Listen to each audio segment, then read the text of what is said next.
సత్తే గారు, మీరు ఆ మినిస్టర్ గారికి ఎలా అయితే నమ్మకమైన మనుషులో, మా ఎస్ఐ కూడా అతనికి నమ్మకమైన మనిషే.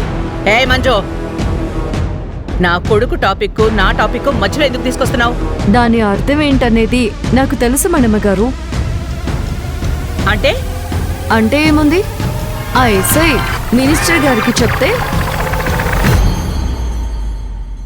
ఆ మినిస్టర్ గారు సత్తే గారికో మీకో ఆ ఫైల్స్ ని మాయం చేయమని చెప్పుంటారు.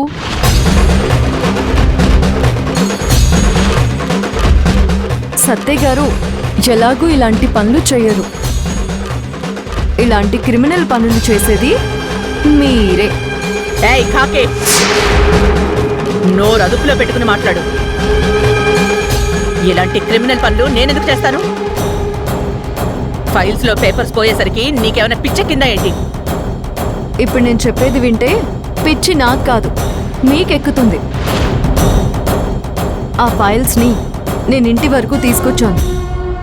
మన ఇంటికి వచ్చాకే ఆ పేపర్లని ఎవరో చించేశారు. ఆ చించేసింది కూడా మీరే.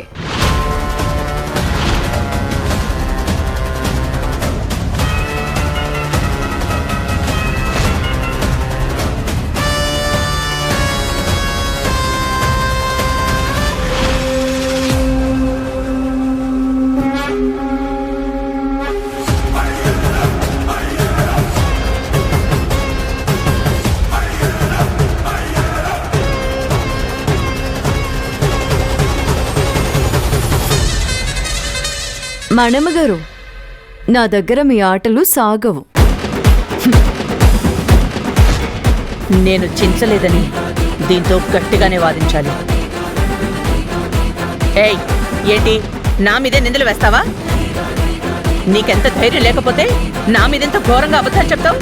ఇది అబద్ధం కాదు, ముమ్మాటికి నిజం మనమ్మగారు. నేను సత్తే గారు రూమ్లో మాట్లాడుతుంటే మీరు తలుపు చాటిన నక్కి మరీ నా బాధని చూస్తూ మీరు ఎంజాయ్ చేయలేదు.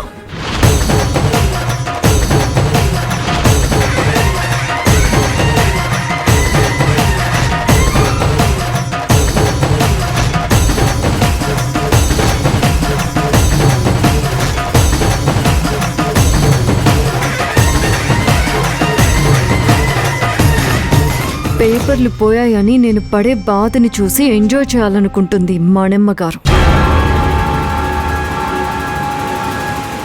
నేను సత్య గారు మాట్లాడుకుంటుంటే మీరు విన్నది నిజం, మీరు సంతోషపడింది నిజం.